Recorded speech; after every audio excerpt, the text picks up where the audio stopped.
खरगोश की चतुराई। किसी घने वन में एक बहुत बड़ा शेर रहता था।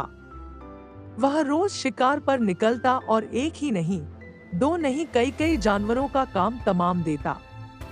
जंगल के जानवर डरने लगे कि अगर शेर इसी तरह शिकार करता रहा तो एक दिन ऐसा आएगा कि जंगल में कोई भी जानवर नहीं बचेगा।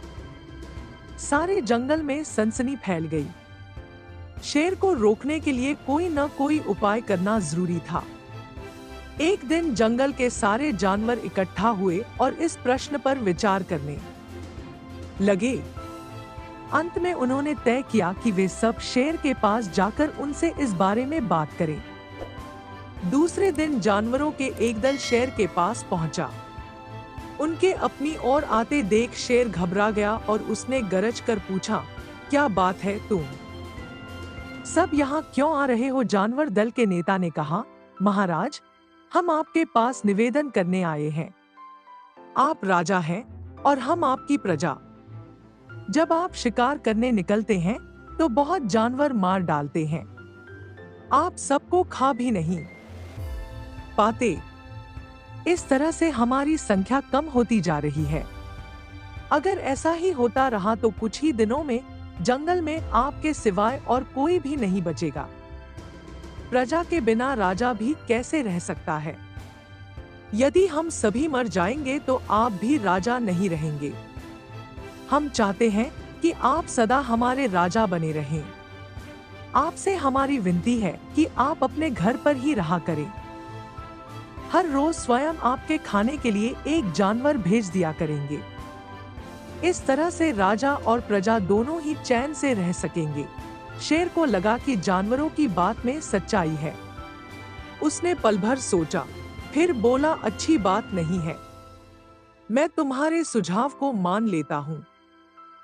लेकिन याद रखना, अगर किसी भी दिन तुमने मेरे खाने के लिए पूरा भोजन नहीं भेजा तो मैं जितने जानवर चाहूंगा मार डालूंगा। जानवरों के पास तो और कोई चारा नहीं। इसलिए उन्होंने शेर की शर्त मान ली और अपने अपने घर चले गए। इस दिन से हर रोज शेर के खाने के लिए एक जानवर भेजा जाने लगा। इसके लिए जंगल में रहने वाले सब जानवरों में से एक एक जानवर बारी बारी से चुना जाता था।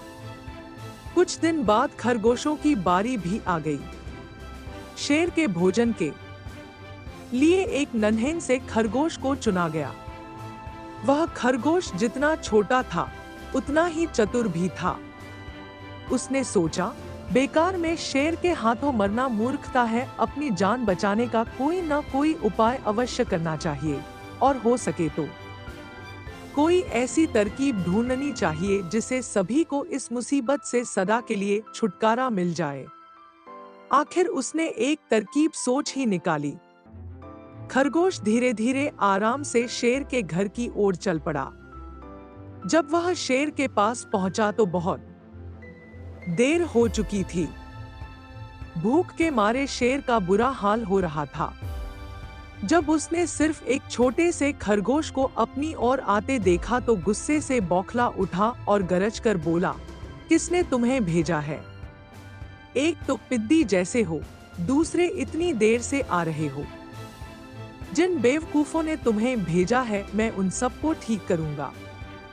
एक एक का काम तमाम न किया तो मेरा नाम भी शेर नहीं। नन्हे खरगोश ने आदर से जमीन तक झुककर, महाराज, अगर आप कृपा करके मेरी बात सुन ले तो मुझे या और जानवरों को दोष नहीं देंगे। वे तो जानते थे कि एक छोटा सा खरगोश आपके भोजन के लिए पूरा नहीं पड़ेगा, इसलिए उन्होंने 6 खरगोश भेजे थे। लेकिन रास्ते में हमें एक और शेर मिल गया। उसने 5 खरगोशों को मारकर खा लिया। यह सुनते ही शेर दहाड़ कर बोला, क्या कहा? दूसरा शेर कौन है वह? तुमने उसे कहाँ देखा? महाराज, वह तो बहुत ही बड़ा शेर है।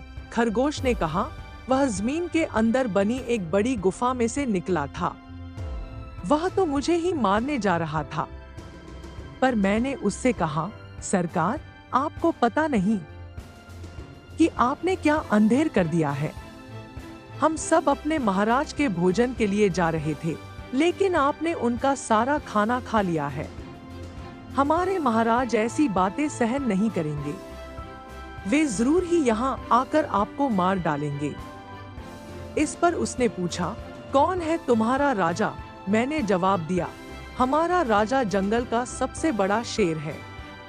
महाराज, मेरे ऐसा कहते ही वह गुस्से से लाल पीला होकर बोला, बेवकूफ, इस जंगल का राजा सिर्फ मैं हूँ। यहाँ सब जानवर मेरी प्रजा है। मैं उनके साथ जैसा चाहूँ वैसा कर सकता हूँ।